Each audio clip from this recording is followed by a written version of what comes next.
The world is thinking.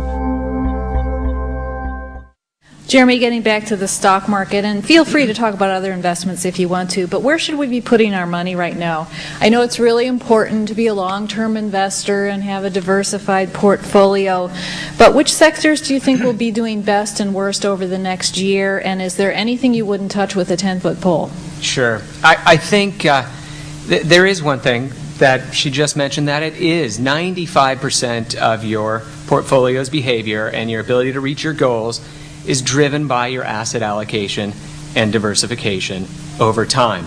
But that's historical and it's boring. So let's talk about stuff that's a little bit more fun, something that you might be able to bring to a cocktail party or call Jim Cramer with. If we look at it, 5% of your portfolio's behavior is going to be predicting the future.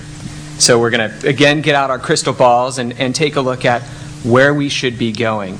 And I think I can frame that up two ways: what you shouldn't be doing and then what you should be doing. Two things that I think long-term investors should not be doing is, number one, keeping their money in cash. And number two, chasing the hottest sectors of the market, which are commodities and energy. So number one, keeping your money in cash. Say you're earning 2% right now. 2% minus taxes, adjusted for inflation, gives you a guaranteed negative return. It's not going to get you to your goals. Guaranteed, we already know it. Chasing the hottest sectors of the market, oil, energy, commodities, they've really run up. And I really believe in reversion to the mean. Things go up and they come back down to that mean line. We had tulip mania. People paid $1 million for a single tulip bulb. They're crazy. You had more recent times, the tech bubble and the housing crisis. And both times it was, no, it's different this time. So I think that the same thing with oil. People say it's different, and we can debate whether it is or not, but I truly believe there will be a reversion to the mean. So those are the two things that I think you should not do. What you should do, I think a lot of people right now, taking a look at first the size of the companies they invest in. Most people have domestic large companies. A lot of people have foreign companies because it's been the best performing area in the market the last few years. Their portfolios might have too much international in it. It might be a good time to take some of that foreign off of the table and move it back into small companies. We're consistently seeing investors without enough exposure to small companies which have underperformed, but things are cyclical. They will get their day in the sun again, and it could come sooner rather than later.